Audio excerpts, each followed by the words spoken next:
চশমা museum, a house of world class, জলট্যাক মোড়, বহরমপুর মডার্ন হোটেলের সামনে।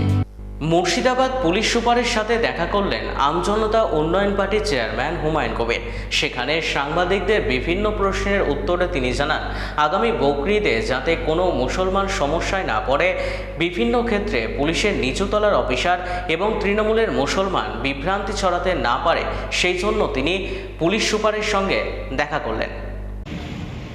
রঞ্জিতা, তুমি অন করো না, ছবি করছি তো। দাদা, টাইমের আগে চলে এসেছেন, আমরা ছবি পেলাম না আপনার ঢোকার। দেখাই হলো না, ও নেই নাকি? টাইম করা ছিল। তাই কারণ উনি আমাদের পুলিশ প্রশাসনের জেলার সর্বময় কর্তা, পুলিশ সুপারিনটেন্ডেন্ট। কাজে আমাদের সামনে যে ঈদুল আজহা, যেটা কুরবানি বলা হয়, সেটা নিয়ে নতুন সরকারের একটা জিওকে কেন্দ্র করে কিছু মুসলিম সম্প্রদায়ের মানুষই, যারা এর আগে টিএমসি করত, সেই সব লোকরা এখন বর্তমান নতুন সরকারের বদনাম করা বলুন বা তাদের পিছনে অন্যরকমভাবে একটা তাদের বিরোধিতা করতে গিয়ে যে ধরনের উল্টোপাল্টা রিমার্কস ছড়াচ্ছে বা উল্টোপাল্টা কথা বলছে, তাতে মুসলিম সমাজের মানুষ এই কুরবানিকে কেন্দ্র করে প্রচণ্ড বিভ্রান্তি হচ্ছে।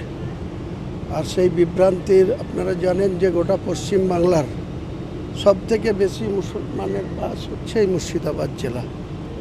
কারণ এটা পুরোপুরি মুসলিম অধ্যুষিত এলাকা, যদিও প্রায় 30-70 রেশিও আছে।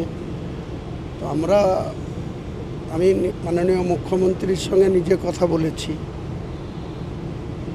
উনি আমাকে বলেছে যে সেরকম কোনো অসুবিধা হওয়ার কথা না, যারা কুরবানি করেন তাদেরকেই কুরবানি করবেন, কিন্তু সাইলেন্টলি করতে বলেছেন বা কোনো ওপেন প্লেসে না করতে বলেছেন। তো আমরা মুসলিম সমাজের মানুষ হিসাবে আমি নিজেও পছন্দ করি না যে কোনো মুসলিম সমাজের মানুষ ওপেন কোনো গরু কাটুক বা গরু জবাই করুক, এটা আমিও চাই না।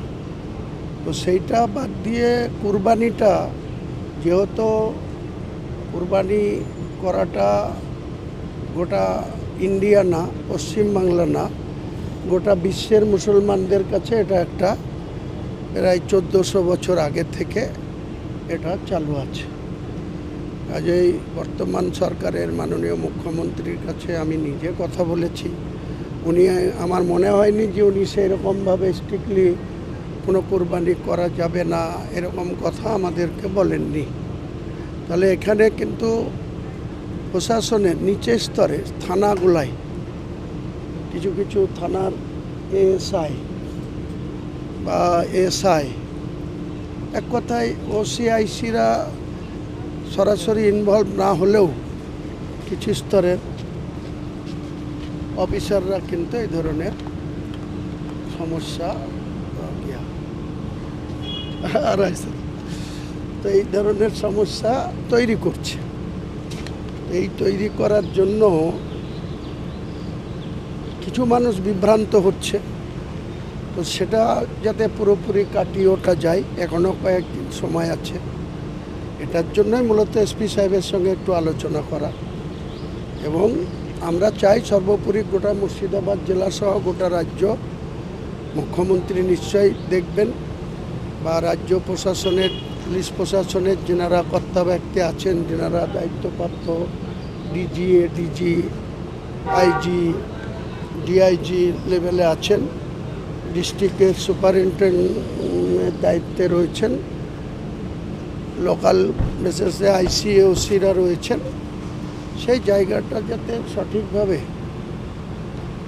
এই শুরুতেই এই সরকারের পিছনে যে একটা চক্রান্ত, এখনও যারা হেরেছে তারা হারার পরেও যেন মনে হচ্ছে যে তারা এখনও মানে হারটাকে ভালোভাবে মেনে নিতে পারছে না।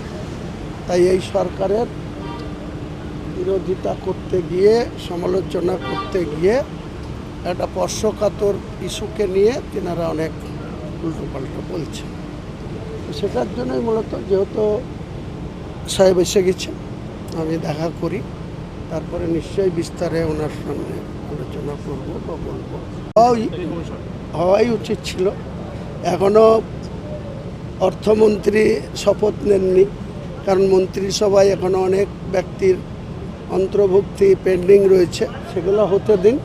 নিশ্চয়ই এই সরকার ভালো কাজ করবে, মানুষের কল্যাণে কাজ করবে। আমরা বিধানসভায় বিরোধী বেঞ্চে বসে গঠনমূলক বিরোধিতা করব। ভালো কাজের নিশ্চয় প্রশংসা যেমন করব না আমরা বিরোধী আসনে বসে, তেমনি অযথা আননেসেসারি সরকারের কোনো বাজেভাবে সমালোচনাও করব না।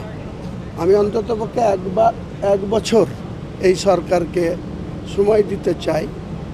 অভিজ্ঞ মুখ্যমন্ত্রী অনেক প্রশাসনিক দায়িত্বের আগে পালন করেছে, তিনাকে অন্ততপক্ষে এক বছর সময় দেওয়া উচিত, যে তিনি এই পশ্চিমবাংলা একটা অনেক বড় রাজ্য, সেই রাজ্যের সর্বস্তরের মানুষের জন্য তিনি কি করতে চাইছেন, কী ধরনের ডেভেলপমেন্ট করতে চাইছেন।